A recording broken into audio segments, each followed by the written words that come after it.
Сәлем достар, сіздерге бүгін еңбек демалысым қалай өтіп жатқанын айтатын боламын. Демалыс бастала салып жолға шықтық. Шымкенттің теміржол вокзалынан кеммен жездем шығарып салды. Пойызды улап-шулап жеттік Алматыға.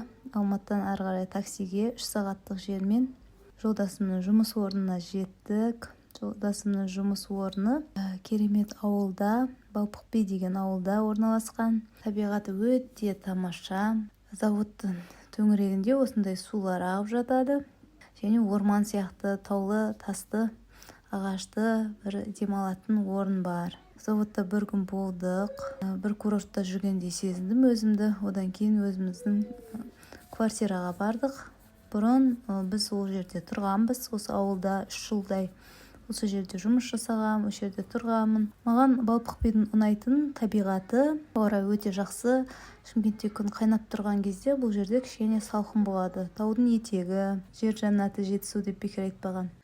Сосын балаларды алып, осы Балпықбида жаңадан ашылған бассейнге келдік. Демалыс аймағы Вавилон деп аталады екен.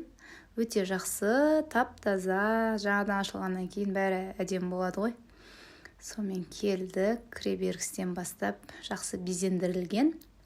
Қызмет көрсету сапалар жоғары, ары қарай суға түсуді бастадық. Балаларға қызық болды.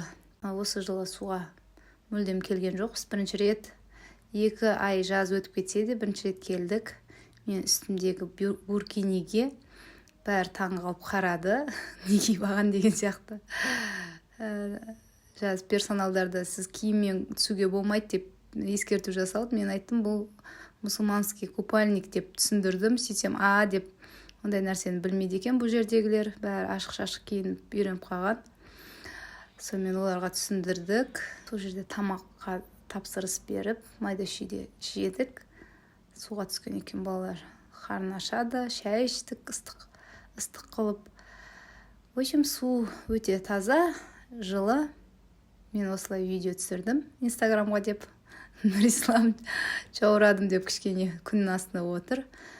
Ол бізде мысық, ал Әділ мен Жансұлу бізде балықтар. Балықтар сияқты жүзеді. Жүзуді үйреніп жүр. Қызық болды балаларға. Шыққысы келмей, әрен дегенде судан алып шықтық. 3-4 сағаттай шомылды. Арасында демалып алдық. Солай осындай бассейнде жарты күніміз өтті. Демалыс керемет өтті. Өзім үшін балалардың қадағалаумен болдым. Бір қарқып шомылдым деп айта алмаймын. Бірақ мынандай 2-ші этажында осындай ауылды көруге болады. Бұл жерге тамақтануға болады, табиғатты тамашалауға болады, балаларды қадағалауға болады екен. Енді керемет енді. Маған менің отбасыма ұнады. Жұмыс істемей, отбасыларыңызға көңіл бөліңіздер, денсаулықтарыңызға мән беріңіздер, уақыттарыңызды пайдалы өткізіңіздер. Видеом ұнаса лайк басып, каналыма тіркелуді ұмытпаңыз. Келесі видеода жолыққанша аман сау болыңыздар.